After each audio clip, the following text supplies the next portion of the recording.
In the high-stakes shadow war of espionage, where betrayal is currency and truth is the first casualty, the most valuable weapon is not a gadget or a cipher, but a story.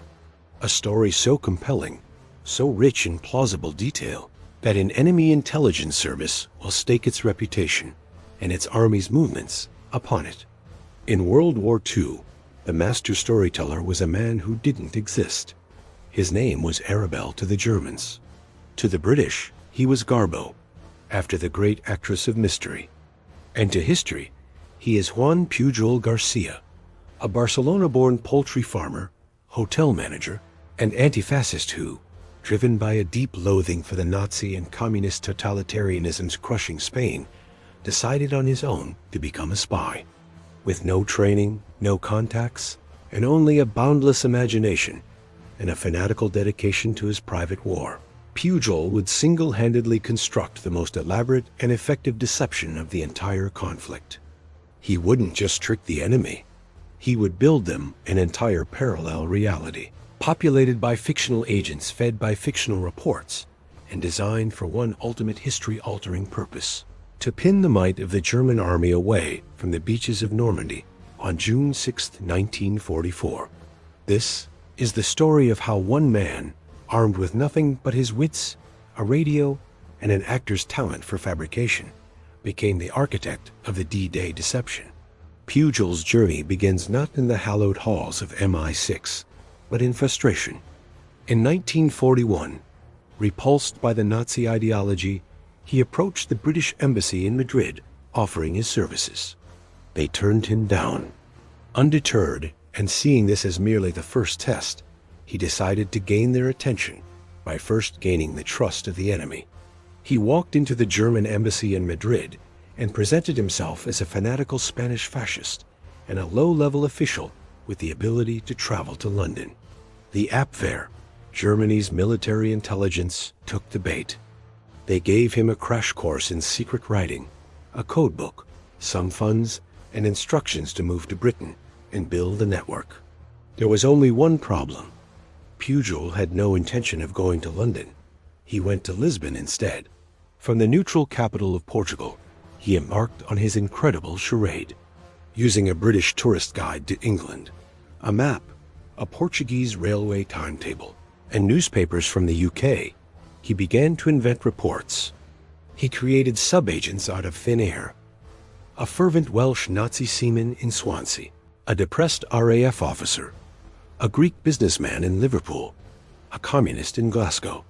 He gave them names, personalities, and backstories. He described their moods, their financial troubles, their quirks. He had them send reports on convoy movements, invented military gossip, fabricated, and morale, largely fictional. To give his reports authenticity, he included mundane but verifiable details: the price of drinks in a pub, the film playing at a local cinema, the weather. He mailed these reports in secret ink to a cover address in Lisbon. The Abwehr, to his own astonishment, swallowed it whole. They were thrilled with their prolific new agent, codenamed Arabelle. They even sent him money, which Pujol, with a sense of poetic justice, used to fund his double life. The British, however, were intercepting all this traffic. They were baffled. Their radio direction finding showed no transmissions from Lisbon to Germany about the intelligence Arabelle was supposedly sending. Yet, the Germans were clearly acting on information that could only be coming from a source in Britain. It was a mystery. Finally, through circuitous means, they deduced the source: a man in Lisbon inventing it all. In early 1942, MI5 made contact. They were, to put it mildly, impressed. They had never seen a one-man show of this caliber. They swiftly brought Pujol to England, gave him the code name Garbo for his peerless acting, and integrated him into the ultra-secret double-cross system, the British operation that had turned every single German agent in the UK into a double agent under their control. Now, with MI5's resources, Garbo's fictional network exploded.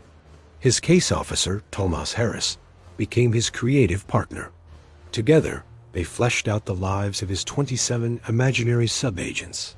They created index cards for each one, tracking their personalities and reliability. They built a staggering edifice of lies, so detailed it became more real to the German intelligence analysts than the truth. Garbo's credibility skyrocketed.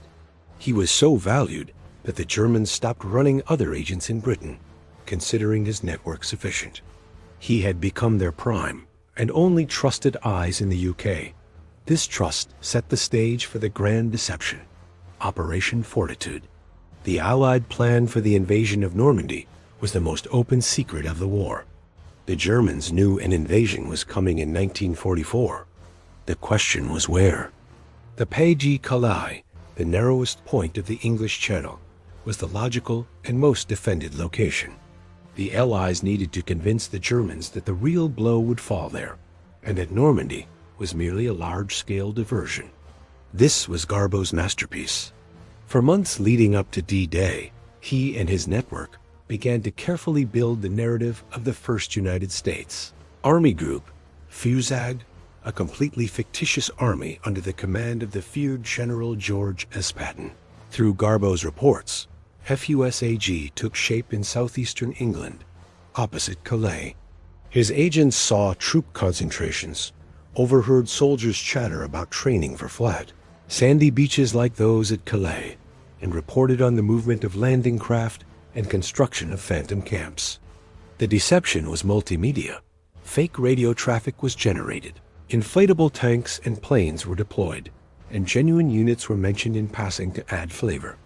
But Garbo was the linchpin, the human source confirming what the Germans thought they were seeing from aerial reconnaissance, which was limited by Allied air superiority.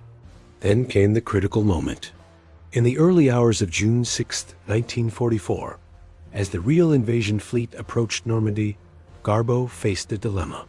To maintain his supreme credibility, he had to tell the Germans about the Normandy landings, but after it was too late for them to react, and in a way that reinforced the bigger lie. At 3 a.m., he sent a message. It was, by design, held up by his fictional courier, and not transmitted until 8 a.m. hours after the first landings. The message was a masterpiece of spin. He reported troop movements towards the embarkation points in southern England, suggesting the Normandy operation was beginning. But the key was his follow-up. He expressed frustration at his courier's delay, blaming himself for not getting the warning through in time.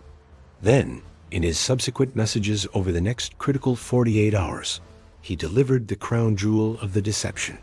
He told the Abwehr that while Normandy was a major assault, it was not the main event.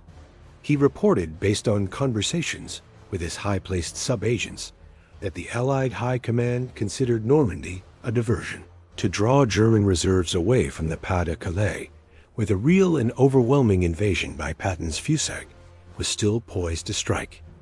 The Germans believed him. Hitler, convinced that Garbo was his best agent, agreed. The critical panzer divisions, especially the powerful 15th Army stationed at Calais, were held in reserve, waiting for an attack that would never come. This single decision, based on the word of a man who didn't exist and his army of ghosts, allowed the Allies to consolidate their fragile beachhead in Normandy. Historians estimate this deception saved tens of thousands of Allied lives. The aftermath was almost as surreal as the operation itself. For his extraordinary service, the British awarded Garbo an MBE. In a final ironic twist, the Germans awarded him the Iron Cross. For his invaluable service to the Reich, a medal he could never claim. After the war, fearing Nazi reprisals, Juan Pujol faked his own death from malaria in Angola and disappeared, eventually resettling in Venezuela. It was only in the 1980s, when historians tracked him down, that his full story emerged. He died in 1988, a humble man who had played the greatest trick in the history of espionage. The story of Garbo is more than a spy tale. It is a testament to the power of narrative, to the idea that in war, the mind is the ultimate battlefield. He proved that the most devastating weapon could be a carefully crafted lie, delivered with conviction, and that sometimes, to win a war, you don't need a bigger army. You just need a better story.